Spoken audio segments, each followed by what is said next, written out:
안녕하세요. 주돈입니다. 8월 10, 아니죠. 6월 19일 방송 시작하겠습니다. 제가 왜 8월 얘기를 했을까요? 제가 수요일날 방송하고요. 목요일, 금요일 방송을 안 했습니다. 못했죠? 일이 좀 있어가지고, 방송을 못했고요. 그 사이에 주식은 뭐, 들락날락, 들쑥날쑥, 뭐, 난리가 아니었죠. 저야 뭐 주식을 사지 않고 그냥 지켜보는 입장이니까, 뭐 주식이 올라가든 떨어지든 대응을 하려고 좀 준비를 했고요. 여러분들은 어떻게 장을 일주일을 보내셨습니까? 장이 어떻게 끝나는지 한번 보도록 할게요. 가장 중요한 거는요, 환율이에요, 환율. 그죠? 환율 떨어지지 않습니다. 1290원. 그죠? 좀 떨어지는 것 같았다가 80원대 1280원까지 봤는데, 그죠? 떨어지려 지금 상황에서 주가가 만약 상승을 한다 그러면 떨어지려고 그러면 많이 떨어져야 돼요. 생각보다 많이. 어느 정도 많이 떨어져야 되냐? 요게 이제 원 달러 환율이고, 이게 비트코인이에요. 오늘 환율이잖아요. 이게 생각보다 많이 떨어져야 돼요. 음봉이, 그죠? 쭉, 쭉, 쭉, 쭉, 이런 식으로. 그리고 1240원대, 그죠? 이 라인까지는 떨어져 줘야 된다. 왜 파란색이 나왔나요? 빨간색이 나와야 되는데. 1240원대까지, 여기까지는 빠져줘야 된다. 그렇죠? 이렇게요. 쭉쭉쭉쭉. 그래도 높다. 그래도 높다. 이 위에가, 위쪽이 지금 굉장히 고가예요, 여기가. 고가 지점이거든요. 그죠? 근데 지금은 전고에서 놀고 있다. 그죠? 딱 보면 굉장히 높잖아요. 이 상태에서, 이 상태에서 더 하늘로 가느냐? 장이 박살 나는 거고요. 그나마 떨어지느냐? 그래도 장이 박살 날 겁니다. 네. 지금은 어느 쪽으로 투자하기가 애매한 구간이에요. 2,400은 지지하는 것 같은데 그런 것 같지도 않고. 그렇다 그러면 내가 어떤 주식을 사야 될지, 레버리지를 사야 될지, 곧버스를 사야 될지 고민을 하게 되잖아요. 환율만 보세요. 환율이 의미 있게 쭉쭉 빠져준다. 더 이상 안 올라갈 것 같다. 이게 아니라 빠지는데 계속 빠질 것 같다. 라고 한다 그러면 곧버스의 레버리지를 사는 거고요. 1300원 뚫고 올라갔다. 그럼 뭐 그냥 곧버스 사야 되는 거죠. 지금도 곧버스에 투자가 돼 있어야 되는 거예요. 근데 저는 시기를 놓쳤다고 했잖아요. 한번 시기를 놓치니까 들어가기가 애매한 겁니다. 그럼 어떻게 해야죠? 기다려야죠. 달러 지수가 다시 강세가 됐어요. 103까지 떨어지는 거 보고 달러가 약세가 되나? 지금 상황에서는 달러가 약세가 돼도 문제예요. 그러면 원자재 시장은 더 올라갈 거 아닙니까? 그죠? 그나마 강세인데도 원자재 시장이 저 정도로 올라갔다 그러는데 만약 미국 달러가 약세고 침체가 왔다? 경기가 안 좋다? 그러면 돈이 어디 갈 데가 없잖아요. 그러면 원자재 시장으로 갈 거거든요. 애매합니다. 근데 그 와중에 또 이제 그 경기 침체라는 그 단어 때문에 그런지 모르겠지만 유가가 다시 하락을 했어요. 지금 상황에서는 유가가 올라가도 애매하고 떨어져도 애매하고 그 어떤 이 주식 전문가라든지 경제학자들도 참 지금은 판단하기가 힘들 것 같아요. 국채 금리도 조금 하향색을 보이는 것 같고, 그죠? 그리고 유가를 보니까 유가가 대략 떨어졌어요. 110불대, 그죠? 이게 120불까지 갔었잖아요, 둘 다. 그죠? 110불대까지 떨어졌다. 이게 의미하는 건 무엇일까요? 게다가 일본 환율이 어디 갔을까요? 환율 나오세요. 여기 어디 있는데? 여기 134엔이잖아요. 그죠? 요것 때문에 이제 뉴스들이 많이 나오고 언론들이 많이 나오고 그랬는데 요것 때문에 우리나라 달러 원 달러 환율이요. 지금 1,300원, 대략 1,300원, 1,290원이니까 1,300원으로 잡고 얘가 135엔이다. 135엔이다. 라고 한다 그러면요. 거의 비슷한 거예요. 엔화가 만약에 떨어진다 그러면 원화도 같이 떨어지겠죠. 떨어져야 되겠죠. 그죠? 떨어져야 됩니다. 그리고 달러는 약세가 돼야 되는 거고요. 요거 지금 BOJ에서 강제로 135엔 더 이상 올릴 걸로 지금 뭐 이제 그 구로다 총재인가요? 그 양반이 그렇게 생각을 한대요. 구로다 총재가 내년 여름까지가 임기라고 그래가지고 내년까지는 계속 이 상태로 갈 것이다. 그 이제 뭐 인터뷰 한 거 보니까 그렇게 해야 된다라고 했는데 요게 과거에 아픈 역사가 있어요. 일본이 잃어버린 20년 그래가지고 작살 났을 때가 일본 엔화가 폭락을 했을 때, 그죠? 이때가 얼마였죠? 정확히 기억이 안 나는데 거의 한 80엔, 80에서 90엔까지 빠졌을 거예요. 그죠? 위기가 오면요. 스위스 프랑하고 엔화는 안전자산이라 가지고 빠지고 원화는 올라가잖아요. 그때 우리가 이게 1,500원, 1,400원, 1,500원까지 올라간 적이 있었거든요. 그게 바로 얼마 전이고 IMF 때도 그랬고 그전에도 그랬고요.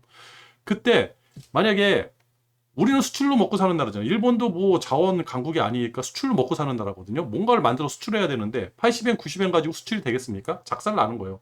그래서 일본 반도체, 일본 가전이 박살이 났다. 우리는 수출을 먹고 살아니까 삼성전자, 자동차, 현대자동차 이런 것들이 이때 돈을 벌었다. 왜? 국민은 죽어나도. 이런 뼈아픈 일이 있기 때문에 일본이 엔화를 이렇게 유지를 시키는 게 아닌가. 요거 한번 또 격차가 일어나 버리면요. 얘네가 또 이제 이게 엔화가 안전자산이라 가지고 쭉 빠져버리면, 그죠? 다시 뭐 100엔대로 떨어져 버리면 우리나라하고 수출 경쟁이 안 되는 거예요. 저 일본 입장에서는. 요게 바로 얼마 전까지, 한 10년 전에 이런 현상이 일어나가지고 우리한테 주도권을 뺏겼다. 이런 이야기가 있었습니다. 그래서 일본이 죽기 살기로 저 엔화를 붙잡고 있는 건 아닌가. 근데 이거는 안 맞는 것 같아요. 그 일본 같은 경우는 신흥국이 아니잖아요. 우리나라처럼 뭐 여건을 봐줄 만한 그런 게 아니에요. 일본 경제 규모가요, 어마어마해요. 그렇다 그러면 앞으로 이제 방향성은 나오겠죠. 엔화가 빠지면 환율도 빠질 것이다. 그러면 우리는 뭘 봐야 된다? 엔화를 중심적으로 보면 돼요. 근데 엔화가 빠질 것 같아요. 왜? 일본이라고 주식이 뭐 박살 안 나겠습니까? 얘네들도 지금 박살 나는 중이에요. 그래도 많이 올라갔어요. 26,000이면요. 굉장히 많이 올라간 거거든요. 일본 이따가 차트를 한번 보죠. 일본 차트를 내가 한번 캡처를 했는데 니케이 차트예요. 그죠? 견조해요. 견조해. 아직까지는 이게 얘가 한 이만치 밑에 내려와 있어가지고 여기서 이렇게 내려와가지고 여기 와 있다. 한 23,000, 4,000대 내려와 있다 라고 한다 그러면 엔화가 저거 버티질 못했겠죠. 근데 이 정도로 주가도 버텨주고 다른 나라 주식 지수에 비해서는 이 니케이 지수가 굉장히 견고하게 잘 버티고 있어요. 이게 이제 환율 때문에 그런 것 같아요.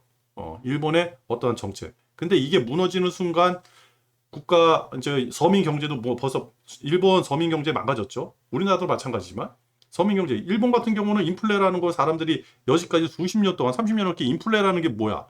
30년 전에 100엔짜리가 지금도 100엔이어야지. 이 생각을 하고 있는 나라예요. 우리나라처럼 물가가 꾸준히 올라가면서 적응이 된 나라가 아니고.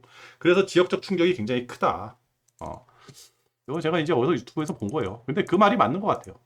그래서 일본이 작살날 때 우리나라가 좀 빛을 보지 않을까라는 생각이 듭니다.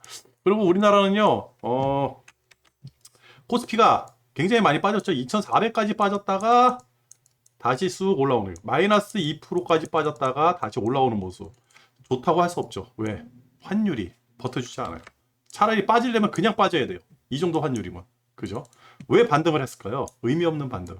그 반등이 어디서 나왔는지 이따가 한번 보여드릴게요. 보여드릴게요. 내가 그 캡처를 해놨으니까. 그죠? 이거예요. 여기 보시면 외국인들이 대략 3,800에, 이거 자세한 게 있는데, 그 기관이, 그죠? 쭉 땡겨왔다가 막판에 이제 저기 되는데, 요 나머지가 기관의 작품이었어, 기관. 금융투자. 막판에 이게 변한 거를 보여드렸어야 되는데, 그거 캡처를 안 했네요. 하여튼, 기관의 프로그램에 의한 어떠한 매수세밖에 안 됐다. 그러면 누가 이거를 다, 주식을 잡아먹었냐? 개미예요, 개미. 보십시오. 개미가 얼마나 작살나는지. 제가 그 개미들 주식 사지 말라고 했잖아요. 이게 신용융자 잔고거든요. 그죠? 쭉 빠졌죠. 여기서 이렇게 올라갈 때 제발 주식 사지 마세요 그랬는데 그냥 주가 폭락할 때 같이 팔아야 되는 거예요. 차라리 주가가 폭락을 할 때 여기서 더 사드려야죠. 그죠? 장기 투자라 그러면. 신용 빚내 가지고 하는 건데 어떻게 장기 투자가 되겠습니까? 같이 떨어지는 거죠. 작살났다. 여기 이렇게 작살을 나는 거예요. 여기서는 돈을 잘 벌었죠. 그죠? 올라갈 때 같이 따라 올라갔으니까. 근데 떨어질 때는 그냥 박살나는 거예요. 어떻게? 이런 식으로. 여기 보시면요. 쭉쭉 하나씩 밀리잖아요. 그죠? 쭉쭉. 이게 엄청나게 그 개미들한테 손실인 거예요. 이런 손실. 그죠? 이런 손실. 오를 때는 찔끔 먹고. 그죠? 찔끔 먹고. 빠질 때는 쭉 빠지고. 그죠? 그러니까 돈을 번 사람이 없다는 얘기가 여기서 나오는 겁니다. 게다가 예탁금도 줄어들고 있죠. 오히려 지금 돈을 더 넣어가지고 주식을 살 생각을 해야 되는데 오히려 팔고 나간다. 팔고 나간다 뭐다? 망했다. 주식은 좀 기다리는 맛이 있어야 되는데 참 아쉽습니다. 그리고 뭐 미국이야 뭐 다들 아시죠? 미국 폭락했다가 다시 올라가고 그 원자재 가격이 다시 내려가고 유가도 다시 내려가고 그죠? 이거는 달러가 강세가 되니까. 근데 지금은 강세가 되는 게 어느 정도 안정권이에요. 왜? 원자재 가격이 좀 내려가니까요. 그런데 이 달러가 강세가 되니까 신흥국들이 작살나는 거예요. 이따 뉴스에 신흥국 얘기가 좀 나오거든요. 그래서 굉장히 좀 복잡한데 그냥 뭐 대충 들으면 미국 때문에 다 죽게 생겼다 이렇게 얘기하시면 돼요. 이렇게 알고 계시면 됩니다. 그리고 기름값이 너무 많이 빠졌다. 저거는 경기 침체에 대한 우려 때문에 기름값이 많이 빠진 것이다. 이렇게 이해하시면 되고 미국이 올랐는데 세 발의 언발의 오줌 능력밖에 안 된다. 그죠? 더 이상 오르기는 힘들다라는 걸 보여준 거고 뭐 다른 거 다 볼 필요 없어요. 뭐 이거 볼 필요 없고 특이하게 비트코인이 생각보다 많이 빠진다. 그죠? 지금 방금 전에 캡처한 건데 2,500만 원. 제가 2천만 원 오면 비트코인 투자를 하려고 했는데 지금 안 돼요. 왜 그러냐면 저 달러가 강세잖아요. 약세가 되는 거 보고 비트코인 투자를 해야 되거든요. 그래도 될까 말까 하는 게 지금 장세입니다. 환율 내려가야 됩니다. 무조건 내려가야 돼요. 그리고 어디까지 1240원 미만까지 내려가야지 안정권. 지금은 불안해요. 고버스를 사놨으면 버틸만한데 사질 못해가지고. 그리고 비트코인이 이렇게 올라갈 때는 너무 좋았죠. 다시 빠지네요. 근데 언제? 22년 1월 달부터. 그죠? 6개월 만에. 6개월 만에 이렇게 빠지네요. 그죠?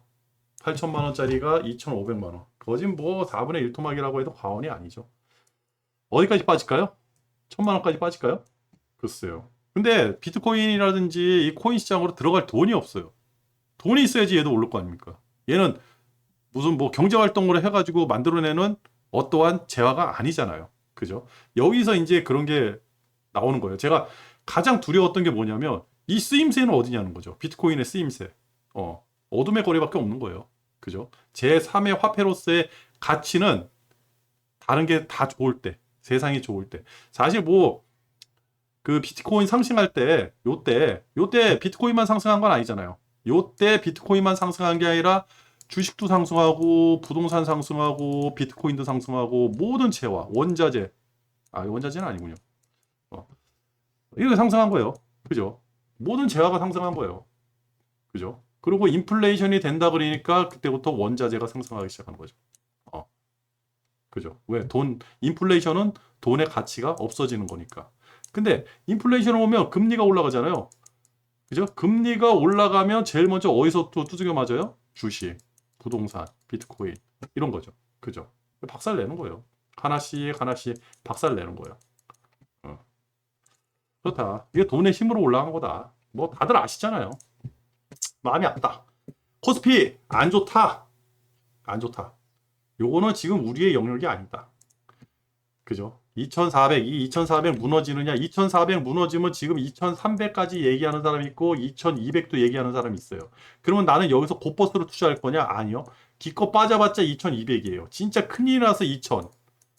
그죠? 2000까지 빠졌다. 그러면 여기서 빠지는 거 뭐예요? 20%. 그죠? 20%요. 내가 20% 먹으려고 거꾸로 이쪽으로 투자한다고요? 위험성이 너무 많죠. 근데 만약에 오른다고 치면 만약 3000포인트까지 간다 그러면 그죠? 그 60%가 올라가야 600이 올라가야 되잖아. 그러면 대략 플러스 30% 이렇게 되는 거죠. 올라가는 거는 시간이 지나면 올라가겠지만 그죠? 지금 상황에서 시간은 내 편이니까 지금 산다 그러면 올라가겠지만 시간이 지난다고 해서 빠질 확률이 있을까요? 저는 그거는 모르겠어요. 이게 만약에 2600이었을 때 그때 캐치를 해가지고 곧버스를 샀다 그러면 지금도 버틸 수 있겠죠. 근데 지금은 곧버스를 살 타임은 아니다. 아쉽다. 근데 이게 만약에 진짜 쭉쭉 밀려 내려갔어요. 쭉쭉 밀려 내려가서 2300이 되고 2200이 됐다. 그러면 2200에서 300까지 3000까지 가려면 800포인트. 그죠? 수익률은 더해죠. 만약 2000포인트 왔다. 와, 수익률 100%. 이렇게 돼버리는 거예요. 그죠? 근데 곧버스니까 여기다가 가중치가 들어가죠. 가중치. 곧버스니까. 그죠? 한 번에 쭉 단기적으로 쭉 올라가면 그거는 나중에 이제 여러분들이 수학 잘하시는 분들은 그 가중치에 대해서 이해를 하셔야 되는데 그렇다. 그리고 나스닥이 지금 얼마나 위험한 상황이냐면요. 자 보십시오. 과거에 이게 몇 년도예요? 12월 달 여기가 22년도 그죠? 여기가 21년도 여기가 20년도 그죠? 20년도 여기가 10월 11월 12월 1월 12월 12월 10 이렇게 되겠죠? 그죠? 여기가 10월 1일 11월 폭등할 때 그죠? 제가 예전에 이게 우리 코스닥 지표 가지고 그거 했잖아요. 우리나라는 요 11월 달에 이렇게 세 번 부딪히고 저점 세 번 만든 다음에 날라갔죠. 목줄 튕겨 올라가면서 날라갔고 얘도 한 번 튕기고 두 번 튕기고 목줄 올라가면서 날라갔고요. 그죠?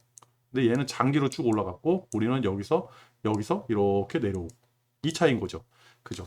요 목숨줄의 밑바닥 그죠? 밑바닥 우리는 여기 걸려 있어요. 여기 제가 여기 때문에 이제 그 애매하다고 말씀을 드리는 거거든요. 요 위에 근데 나스닥은 밑에 걸려 있는 거예요. 요 줄. 자, 확인하셨죠? 그러면 요 줄을 한번 당겨서 볼게요. 그죠? 이 줄 깨지고 밑으로 떨어지는 순간 나락으로 가는 겁니다. 그래서 이 굉장히 중요해요. 근데 다행히 월요일 날 장이 안 열리니까 하루 정도 쉬는 구간이 나온 거예요. 이거 깨진다 그러면 심각해지는 거죠. 나스닥 입장에서는. 그렇다 그러면 곧버스를 살 거냐? 아니요. 미국에 투자할 겁니다. 미국 주식에. 나스닥을 사든지 아니면 팡 주식 ETF를 사든지 그래가지고 미국 주식에 투자를 할 거예요. 언젠가는 상승을 할 거니까. 그 목줄이 여기 와 있다. 우리나라도 지금 우리나라 그 긴 차트를 안 가져왔나? 안 가져왔네. 요 라인이 있죠? 요 라인이 무슨 라인이냐면 요 라인 코스피의 라인이 보이네요. 요 라인은 요 라인이고 요 라인은 요 라인이에요. 그냥 임의대로 그려놓은 거예요. 이거는 별로 중요한 라인이 아니에요. 과거에는 중요했는데 지금은 중요한 라인이 아니에요. 부러졌으니까. 그러면 확대를 해서 볼게요. 확대를. 요거를 좀 보면서 설명을 해드려야 되는데 요 라인은 요거고 요 고점은 요 라인이에요. 의미 없다. 이 라인은 의미 없어. 이 라인은 뭐냐? 과거에 우린 3파 일어나고 나서 뚫고 올라갔다 그랬잖아요. 2000년 11월 목줄 뚫고 나갈 때 그때의 고점 라인이에요. 고점 라인. 그러니까 요게 만약에 무너진다 그러면 우리는 이 저점 라인이 아직 남아 있거든요. 이 저점 라인이 한참 밑에 있어요. 그래서 여기서 횡보할 가능성도 있다. 저는 이렇게 생각을 했거든요. 근데 아까 전에 보셨듯이 나스닥은 이게 그죠? 나스닥은 저점 라인이에요. 저점 라인. 그죠? 1파, 2파 하고서 올라갔는데 2파의 저점 라인. 이 라인이 벌써 붙어버린 겁니다. 이거 무너지면 이거 만약 깨지면 그죠? 이렇게 요 라인 그죠? 나왔죠? 그러면 이게 아까 전에 그 저점 라인인데 이 라인이 깨지면 그 다음에 지지는 뭘로 할까요? 이게 만약에 이렇게 깨져 내려갔다 그러면 이게 목줄이 되는 겁니다. 목줄. 이거 뚫고 올라가기 전에는 주식 힘들 거예요. 이 밑에서 굉장히 박스권에 갇혀가지고 이 밑에서 박스권에 갇혀서 변동이 되게 심하든지 아니면 계단적 하락이 나오든지 뭔가 있는 거죠. 그렇게 보고 있다. 그래서 지금 나스닥 차트가 굉장히 안 좋은 차트다. 이게 너무 급격하게 떨어졌다. 살려고 했으면 이 상단에서 여기서 살아났어요. 그래서 제가 여기서 반등이 일어나야 된다 해가지고 살아날 것 같다 그래서 요 선은 왔다 갔다 할 때 그때 곧버스에 투자를 안 한 겁니다. 요거 무너졌을 때 곧버스에 투자를 했어야 되는데 갭이 너무 컸어요. 보시면 그죠? 살 포인트가 안 나온 거예요. 그죠? 이만큼 쭉. 살 포인트가 안 나왔죠. 여기서는 솔직히 올라갈 줄 알았어요. 솔직히 여기서는 이렇게 올라갈 줄 알았다. 이렇게 라인이 잡혀가지고 그랬다. 그래서 나스닥 종합은 힘들게 됐다. 나스닥 화요일 날 장 열리는 거 보고 다시 방송하면서 하도록 하겠습니다. 지금 상황에서는 모르겠어요. 무너질 것 같기도 하고. 일본 아직까지 견조하다. 근데 일본도 무너지고 어떠한 지지선까지 무너지고 좀 넓게 차트를 봐야 되는데 계속해서 무너져 내려간다 그러면 엔화 저 버티기 힘들다. 일본이 좀 무너져야 되는데. 그리고 중국 그죠? 엄청나죠. 뭐 중국, 러시아 뭐 바이든 지금 작살나기 일보 직전입니다. 그 유로스톡스 50, 뭐 독일 거 보다가 유로스톡스 50 걸 가져왔는데 뭐 그냥 뭐 그죠? 힘들다. 다 힘들다. 그것도 봤던 거고. 그렇다. 그러면 뉴스를 한번 보도록 할게요. 뉴스 뭐가 있냐? 중국이요. 중국이 러시아가 중국에다 가스 수출량을 늘린대요. 얘네들은 지금 가스를 또 잠갔어요. 얘네들 어딜 잠갔느냐? 먼저 번에 독일 잠갔잖아요. 그 이탈리아도 타격이 있고 그랬는데 터키 가스 공급을 중단한대. 일주일 동안요. 근데 러시아가 중국 수출량을 늘릴 때 어느 정도 늘렸냐? 대략 40몇 프로 늘렸다 그러죠? 그게 안 나오네. 40몇 프로가 늘어났다고 보더라고요. 그죠? 러시아하고 중국은 괜찮다. 그리고 러시아가 반도체 가스 있잖아요. 뭐 이거 여기 있네요. 아르곤. 옛날에 일본 애들이 장난치던 거. 아르곤, 헬륨, 네온 이런 거를 이제 러시아에서 다시 가져오기로 했는데 이걸 무기화한다. 그러면 우리나라가 타격을 입을 수 있다. 한국이 먼저 고통을 받겠다. 근데 한국만 고통을 받는 게 아니죠. 반도체 때문에 전 세계가 휘청거릴 수 있어요. 지금 모든 중심이 러시아에서 움직이는 거예요. 가스, 우랄유, 그죠? 원자재. 그리고 금리 4% 시대에 온다. 공포감이에요. 대출금리. 미국 주택담보대출 두 담대 가요. 지금 6%. 6%대까지 6%에서 7%대까지 올라갔다 그럽니다. 집을 못 산다는 얘기죠. 그렇다. 금리 인상이 얼마나 무서운지. 그리고 터키엔 가스만 21일부터 일주일 동안 중단시킨대요. 이유야 뭐 기술 점검이라 그러는데 압력을 넣는 거죠. 지금 터키가 이제 반대를 하고 있는데 여러 가지 상황에서 터키하고 그 다음에 헝가리가 러시아가 좋아하는 방향으로 계속 해주고 있거든요. 그러니까 터키를 좀 더 압박을 하는 것 같아요. 그리고 신흥국은 인플레, 미국의 금리 인상 안 올릴 수가 없죠. 그리고 경기 둔화, 경기 침체입니다. 이런 것 때문에 죽게 생겼다. 이건 뭐 어쩔 수 없죠. 근데 가장 중요한 거는 지금 신흥국에서 돈들이 빠져나가고 있어요. 그래가지고 신흥국이 계속 이제 부도나는 나라들이 슬슬 하나 둘씩 나올 겁니다. 그걸 막아야 되는데 막을 수가 없죠. 왜? 달러가 강세인데 이런 나라에 돈을 놔두겠습니까? 빼내죠. 저 같아도 빼내는 겁니다. 위험하잖아요. 쉽게 해가지고 이게 어떠한 투자 상품이라 그러는데 은행이라고 치죠. 은행.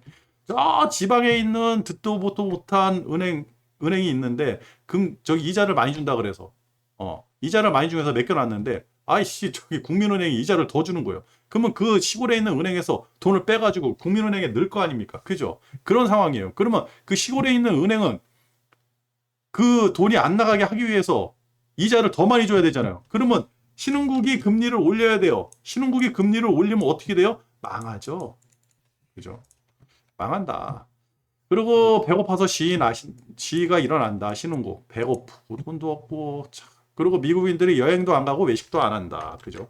미국. 서민층들의 이 소비 여력이 굉장히 줄어들었다. 그게 어디서 나오냐? 소비자 심리 지수가 5월 달에 58이었는데 이달에 50.2로 떨어졌대. 이게 1980년 5월 51.7보다 낮았대. 역대 최저. 미국은 뭐다? 소비국이다. 이것 때문에 달러가 버티고 이것 때문에 나라가 유지되는데 소비가 안 일어난다? 위험한 거죠. 나토 사무총장이 러시아 우크라이나 전쟁이 수년간 이어질 수 있다고 얘기하고요. 그리고 요게 있어요. 22일, 23일 날. 그죠? 파월이요. 상하원 연설이 있습니다. 요때 무슨 멘트가 나오는지 멘트 좋게 안 나올 것 같아요. 그러면 더 떨어질까요? 횡보일 것 같아요. 횡보. 그리고 일본에서 지진이 났어요. 5.2 지진이 났는데 시카 원전서 45km 떨어진 지점에서 지진이 났는데 요때까지는 괜찮았다. 근데 전문가들이 앞으로 더 큰 지진이 일어날 수 있다. 자연재해. 그리고 FED에서 연내 금리를 4에서 7%. 예전에 금리 3.5% 얘기했다가 난리 날 적이 있었어요. 그죠? 근데 지금은 4에서 7%까지 올려야 된다. 근데 지금 비둘기파 의원들이요. 여기 보면 여기는 안 나왔네. 비둘기파 의원들이 7월에 75bp 얘기하고 댕깁니다. 비둘기들이 75bp 얘기하고 댕겨요. 지금 큰일 난 거예요. 그렇기 때문에 더 안 좋아질 것 같다. 그리고 전문가들은 경기 연착륙이죠. 그러니까 경기가 스무스하게 반전해서 올라갈 거라는 확률이 없다. 경착륙, 침체가 올 것이다에 80% 정도 배팅을 해놓은 상태고요. 굉장히 안 좋습니다. 게다가 바이든은 지지율이 42%로 트럼프 44%가 밀렸대요. 그러니까 이거는 얼마 전에 36%인데 이거는 국정 지지율이고 이거는 트럼프하고 바이든을 둘을 놓고 지지율을 했는데 트럼프가 이겼어요. 44%로. 지금 대통령 선거를 하면 트럼프 당선 이렇게 돼버리는 거죠. 바이든이 11월 달에 중간 선거를 어떻게 치를까요? 그죠? 난리 났어요. 난리 났어요. 뭔가 있다는 겁니다. 그래가지고 올 여름 어떻게 장이 쓰는지가 가장 중요한 거거든요. 그죠. 프랑스, 독일, 뭐, 이런 나라들, 가스, 밸브 잠궈가지고 배급제, 그죠. 러시아에서. 그런데, 봐보세요. 여기 뒤에 이제 그 나오는데, 그러면 독일이라든지 프랑스가 우크라이나 편일까요? 아니에요. 자기들 지금 이 경제, 목숨줄이 달리고 지지율이 달려있는데, 국민들이 힘들게 생겼는데, 무슨 러시아를 구해주고 뭘 해요. 좀 이따 뉴스 나옵니다. 요거, 푸틴이 가스 잠가가지고 죽게 생겼다. 이유. 스리랑카에서는 난리 났다. 총까지 쐈대요. 군인들이 발포까지 했다. 기름 없다 그래가지고. 아래 공포가 온다. 뭐 해가지고 기름값 떨어지고 그죠? 이게 지금 이 문제가 뭐냐면 다 떨어진 문제예요. 원자재가 기름값 떨어지고 못 떨어지고 왜? 경기가 침체가 돼버리면 다 떨어지거든요. 물가는 올라가는데 유가 다 떨어지고. 근데 이게 침체가 됐다가 웃긴 거 뭐냐면 경기가 딱 침체되잖아요. 그럼 원자재 가격이 떨어져요. 근데 희한하게 다시 올라가. 그죠? 스태그플레이션. 다 작살나는 거예요. 그리고 중국이 6.18 축제라는 게 있었나 봐요. 73조 원. 근데 요 기사를 왜 했냐? 중국 땡큐. 이제 중국 소비가 제대로 살아나느냐 했는데 이건 공산당. 현지 반응은 그냥 생필품만 샀는데 생필품. 나는 생필품 그런 기대가 없는데 주위에서 이거 광클릭 안 하던데 물건을 왜 사? 지금 중국에서 이 얘기가 나오는 겁니다. 그래서 요거는 중국이 얼마나 급했는지 보여주는 거다. 그렇다. 그리고 라오스도 디폴트 위기. 그죠? 신호국 하나하나씩 작살 나는 거고, 라가드 총재가 22, 유럽이 작살나게 생겼어요. 회원과 채권금리 격차가 확대. 그죠?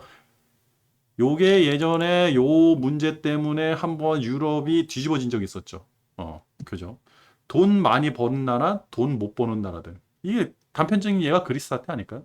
내용은 약간 다르지만 비슷합니다. 그러면 그리스 그 경제 규모가 그렇게 컸냐? 안 커요. 만약 이게 한 나라로 본다 그러면 우리나라로 본다 그러면 그리스는 아주 작은 뭐 양구 정도? 양구 군 정도의 그런 경제력밖에 안 돼요. 우리나라에서 제일 그 가난한 군이라 그러잖아요. 그런 군을 좀 도와주면 되는데 도와주진 않았던 게 바로 예전에 그리스 사태거든요. 그때 유럽에서 그렇게 났는데 이거를 어떻게 처리하는 거죠? 돈 있는 나라하고 돈 없는 나라들. 유럽이라고 신흥국이 없을까요? 개발도상국이 없을까요? 다들 잘 사는 나라일까요? 아니라는 얘기죠. 이거를 어떻게 처리해야 될까? 그죠? 금리는 7월 달에 당장 올려야 되는데. 그리고 이거예요. 아까 전에 그죠? 배급제 실시한다고 그랬잖아요. 가스. 근데 우크라이나 영토 양보해라. 영국은 안 된다. 전투가 우선이다. 얘네들 맨날 이런 얘기하죠. 일본 놈들하고 똑같아가지고. 프랑스는 결단이 필요하다. 프랑스 플러스 러시아예요. 이렇게. 프랑스는 러시아 편. 이게 되는 거예요. 그러면 EU가 어떻게 친하게 지낼까요? 안 지낸다. 그죠? 요런 게 반대가 일어난다 그러면 장기전이 될 수 있는. 그래가지고 나토 아까 전에 그 나토 사무총장이 장기전에 우려가 있다. 왜? 러시아가 합의를 안 해주면 러시아나 저기 뭐야 저기 우크라이나나 둘 중에 한 군데가 합의가 안 된다 그러면요. 이 평화협정이라든지 정전이라든지 하여튼 전쟁을 끝낼 수 있는 어떠한 매개체가 형성이 안 되는 거예요. 둘 다 만족을 해야 되는데 만족을 할 수가 없죠. 왜? 우크라이나 입장에서 젤렌스키 입장에서도 도와준다는 나라가 한 군데라도 있다 그러면 계속 전쟁을 해야죠. 땅이 뺏겼는데. 그죠? 이거예요. 아까 전에 무슨 뭐 그렇게 했는데 지갑 닫은 중국인들 9개월치 떨어진 신규 수주 주택 가격이 폭 떨어진다. 중국인들이 금하고 집 엄청 집 엄청 좋아하잖아요. 금값은 왜 떨어질까요? 이럴 때 금 사야 되는데 안 사요. 중국인들 소비 여력이 많이 떨어진 겁니다. 중국에서 금을 빨아들인다? 안전자산이잖아요. 빨아들인다 이 기사만 나오면요. 금값, 은값 많이 올라갈 거예요. 안 나와요. 그죠? 희한해요. 이런 위기할 때는 그 중국에서 어마어마한 자금이 있는데, 그죠? 돈 많은 사람들이 있는데, 금을 계속 사들여야 될 거거든요. 이런 기사들이 나와야 되는데 안 나와요. 그건 뭐다? 현찰이 최고다. 이탈리아 국채금리가 급등해가지고, 그죠? 이유가 노심초사한다. 이탈리아에서 만약에 디폴트 난다 그러면 난리 나는 겁니다. 이탈리아 경제 규모가 굉장히 커요. 미국에서 집 사지 말라고 경고했는데 헛소리가 아니다. 금리가 6%, 그죠? 모기지 금리가 6%. 근데 이렇게 생각해요. 6%면 우리나라처럼 균등금리 아니에요. 얘네들은 6부터 시작할 거예요, 쭉. 그래가지고 그 사람의 직업이라든지 신용도라든지 이런 거를 판단해가지고 막 13%, 15%막 이렇게 매길 겁니다. 옛날에 그 저기 2009년도 금융위기 때 그때 들은 얘기예요. 미국은 주택담보대출이 다 천차만별이다. 최저가 6%일 거다. 우리나라처럼 어느 은행을 가든지 금리가 아주 미묘하게 차이가 나더라도 거기서 거긴 그게 아니다. 그러면 미국에선 집 작살났죠. 근데 다 작살났잖아요. 주식 이제 작살 내고 있죠. 코인 제가 보기에는 완전 작살났어요. 4분의 1 토막이면요 벌써 다 내려온 거다. 그리고 이제 부동산 우리나라도 부동산 버팅이잖아요. 천천히 움직이는 거예요. 이제 작살내기 시작하러 칼이 가고 있어요 지금. 한번 이거 지나간다 그러면 좀 반토막 나는 거 웃을 겁니다. 그리고 그죠 일본 여기 이제 자꾸 과거 6월 17일 기사예요. 제가 이제 방송을 안 해가지고 했던 거예요. 근데 지금 다시 계속 이슈화 되고 나오는 게요. 그죠 도코다이로 150엔 갈까? 일본이 환율이 계속 올라가는데 우리 환율 떨어진다? 그것도 안 좋아요. 국가 경쟁력 입장에서는 그것도 안 좋아요. 그럼 우리나라 기업들이 위험해지거든요. 장기적으로 안 좋다. 지금은 일본이 작살나기 전까지는 우리나라 환율 1,300원 유지를 해줘야 된다. 대신에 우린 다 죽는다. 주가도 죽는다. 그렇죠. 부동산, 중국 부동산 기업들 신용 등급을 줄줄이 하향. 어디서? 무디스. 그죠. 주택 경기, 주택 착공 지수 14%. 이제 이거 유심 보라 그랬잖아요. 이번 주에 또 유심히 봐야 될 게 26일날 G7 정상회의 있는데 이건 뭐 16일날 주택 착공 건수 있잖아요. 14%나 줄었대요. 14%. 그죠? 이거는 예상이 됐잖아요. 제가 저번 달에 5월에 기사 중에 목재 선물 가격이 폭락을 하고 있다. 그죠? 미국은 거진다 목재로 줘요. 그죠? 목재 수요가 높은데 요게 참고 집을 많이 짓는다 그러면 요게 올라가겠죠. 올라가야 되는데 요게 안 올라가고 떨어진다 그러면 집을 많이 안 준다. 그죠? 많이 줄었잖아요. 14%나 떨어졌다 그러면. 근데 앞으로 계속 떨어질 거예요. 그러면 부동산 가격도 계속 떨어지고. 그렇죠. 67% 가스 유고 40몇 프로 아니라 67%가 늘었네요. 제가 이 기사를 보고 그 말씀을 드렸던 건데. 그리고 유럽 가스 가격은 126까지 올라갔네요. 그죠? 가스 공급 중단. EU의 판단. 여기에는 독일이 있어요. 프랑스도 있고요. 이탈리아. 러시아 가스. 러시아. 필요하고. 그 나머지 나라더라고. 싸우고. 그 상태다. 그죠? 이 기사들은 다 그럴 거야. 그렇다. 그러면 우리는 이제는 어떻게 해야 되느냐? 글쎄요. 모르겠어요. 지금은. 저는 주식이 없으니까 저는 그냥 원자재 한 종목에 투자를 해놓고 그것만 기다리고 있는데 주식이 없으니까 뭐 제가 이제 주식을 사야 된다 말아야 된다 얘기를 안 하겠어요. 대신에 제 예상은 제가 언제 주식을 사고 저는 뭐 지수 투자니까 레버리를 사고 곧버스를 사는지는 지금부터는 대응이에요. 환율 무조건 환율만 보십시오. 환율이 안정적으로 하향 떨어진다. 떨어지는 게 보이고 결정적으로 떨어진다 그러면 이제 그 레버리지에 돈이 슬슬 들어가겠죠.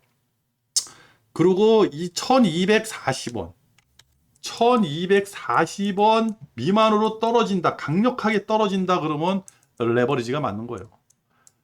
그리고 곧보스에 투자한다 그러면 1300원 강력하게 뚫고 올라가면 뚫기가 힘들 수도 있어요. 왜? 외환당국에서 이거는 막아야 되는 거거든요. 원래 1240원대 막았어야 되는데 지금 뭐 나라 사정이 저러고 세계 사정이 저러다 보니까 모르겠어요. 이렇게 되고. 그리고 엔화가 폭락을 할 때, 그죠? 다시 엔화가 이제 120엔, 110엔 뭐 이런 식으로 폭락을 할 때, 이때 이제 레버리지를 사는 거예요. 근데 그게 아니다 그러면 곧버스를 사야 되는 건데 곧버스는 늦었다. 타이밍이 늦었다. 지금 곧버스 단타치기는 너무 애매하다. 아주 작은 이슈 가지고도 폭등, 폭락, 장이 나올 수 있는 상황이다. 그리고 지금은 하방이나 상방보다는 횡보장이다. 주식 여기서 방송을 여기서 마치도록 하겠습니다. 끝.